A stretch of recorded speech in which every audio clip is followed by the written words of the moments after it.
할렐루야! 하루를 여는 말씀 묵상, 오늘 우리에게 주시는 하나님의 말씀은 여호수아 7장 1절에서부터 9절까지의 말씀입니다. 가나안 땅으로 들어가는 이스라엘에게 하나님께서 주신 약속의 말씀이 하나씩 이루어지고 있습니다.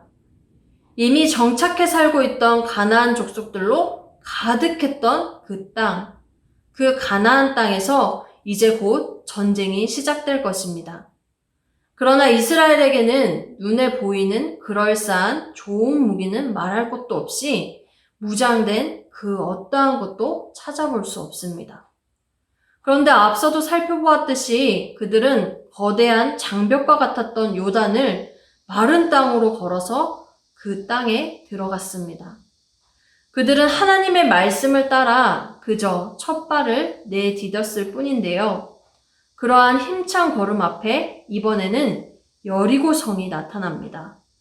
심지어 그곳은 굳게 닫혔고 출입하는 자가 없었다라고 알려주고 있습니다. 그러나 하나님은 여호수아에게 곧바로 말씀해 주시죠. 여호수아 6장 2절 말씀입니다. 여호와께서 여호수아에게 이르시되 보라 내가 여리고와 그 왕과 용사들을 내 손에 넘겨주었으니 그리고 그 일은 하나님의 방법대로 이루어졌습니다. 그렇게 이스라엘은 하나님으로 인해 승리를 맛보게 되는데요. 이처럼 하나님이 함께 하시고 그의 말씀이 앞서 이스라엘을 지도했습니다. 이제 우리는 앞으로 펼쳐질 이스라엘의 이 승리 소식만 기대하며 들어도 될 것 같습니다. 그런데 오늘 본문의 시작은 하나님의 말씀으로 시작하고 있지 않습니다. 1절 말씀을 보겠습니다. 이스라엘 자손들이 온전히 바친 물건으로 말미암아 범죄하였으니 이는 유다 지파 세라의 증손 삽디의 손자 갈미의 아들 아간이 온전히 바친 물건을 가졌음이라. 여호와께서 이스라엘 자손들에게 진노하시니라. 여호수아 1장부터 지금까지 쭉 기록되어 있는 일들만 보더라도 언제나 하나님의 말씀으로 시작되었습니다. 하나님께서 여호수아에게 말씀하시면 그 말씀을 여호수아는 백성들에게 전달했고 그 말씀을 따라갈 때 많은 이들이 하나님의 일을 보았습니다. 하지만 여리고성 전투에 이어 아이성 전투가 나오는 이 시점에서 분위기가 달라집니다. 아이성은 가나안의 핵심 도시인 여리고와 베델 사이에 위치한 전략적인 요충지였습니다. 그만큼 중요했는데 그런데 그보다 더 알아야 할 사실이 우리에게 있습니다. 적어도 오늘 읽은 본문 부분에서는 내가 너와 함께 하겠다라든지 이 성을 너에게 넘겨주겠다라든지 하나님의 어떠한 말씀도 나오지 않고 있다라는 사실입니다. 그게 아니더라도 어떠한 방법으로 아이성을 향해 나아가라 하나님은 말씀하지 않으십니다. 대신 범죄하였다라는 단어가 먼저 나오고 그런 이스라엘로 인해 하나님께서 진노하셨다라는 표현이 나옵니다. 여기서 범죄하였다라는 것은 불성실하게 행동했음을 말해줍니다. 주로 언약을 깨뜨리는 자들의 행위에 대한 평가에 사용되어지는데요. 하나님은 여리고성 전투에서 기생 라합의 가족을 제외한 모든 것을 온전히 바치라고 했습니다.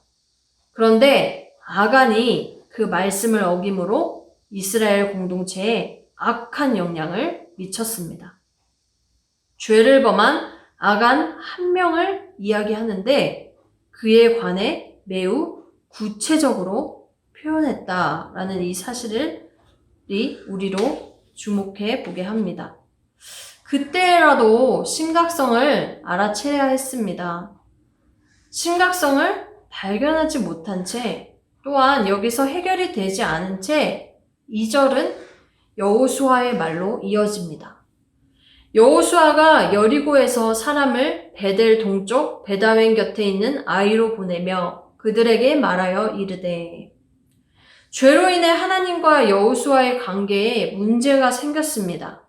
아니 그들의 공동체에 문제가 생기고 말았습니다.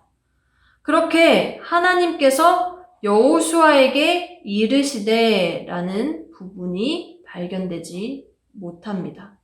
순서가 꼬여버렸던 거죠. 뒷부분을 아직 보지 않았지만 벌써부터 하게 만듭니다. 아니나 다를까 아이성 전투의 결과는 그야말로 좌절이었습니다.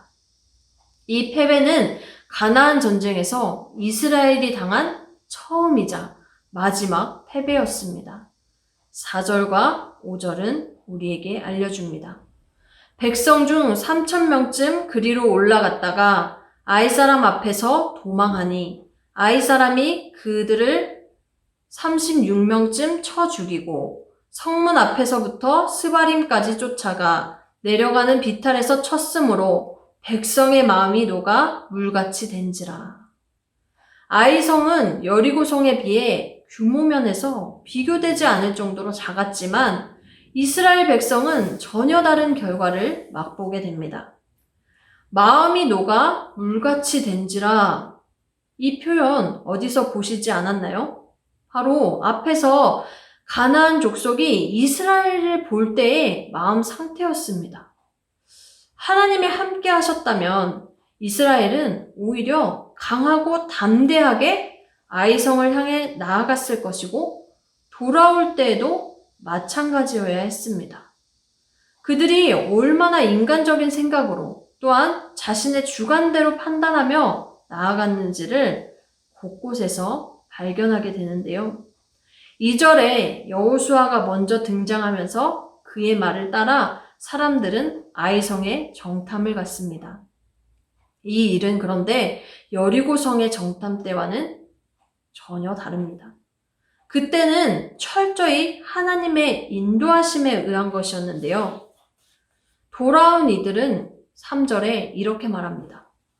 백성을 다 올라가게 하지 말고 2, 3척만 올라가서 아이를 치게 하소서. 그들은 소수이니 모든 백성을 그리로 보내어 수고롭게 하지 마소서. 그냥 보면 꽤 당당하고 멋진 모습입니다. 그런데 다시 읽어보면 그들의 판단만이 있을 뿐입니다. 그들의 말에 지금까지의 하나님의 인도는 과연 어디에 있을까요? 모든 백성을 그리로 보내어 수고롭게 하지 마소서라고 말합니다. 수고롭다라는 것은 어디까지나 우리가 했다라는 말이 됩니다. 그들은 크나큰 이러한 착각 속에 빠져 있었습니다. 거대한 여리고성도 우리 앞에서 무너졌는데 거기에 비교할 것 없는 아이성은 보나마나입니다. 다 갈 필요 있을까요? 힘을 아끼도록 합시다. 여기서도 여호수아는 알아채지 못했습니다. 하나님의 말씀이 여호수아에게 전달되고 여호수아는 하나님의 말씀을 백성에게 전달하고 그 말씀대로 백성들은 움직였던. 그런데 이상하죠.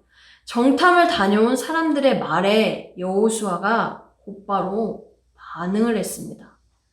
여호수아와 백성들은 아이성 전투에 앞서 하나님의 도우심을 구하는 시도조차 하지 않았습니다.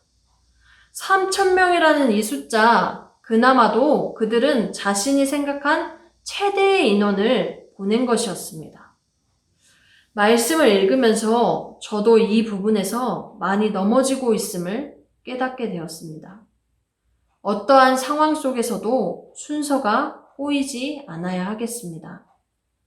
아이성 전투의 패배는 여호수아 입장에서는 예상치 못한 결과였습니다. 그제서야 여호수아는 하나님께 나아갑니다. 함께 하시는 하나님께 구하는 것을 먼저 했다면 어땠을까 하는 아쉬움이 많이 남습니다.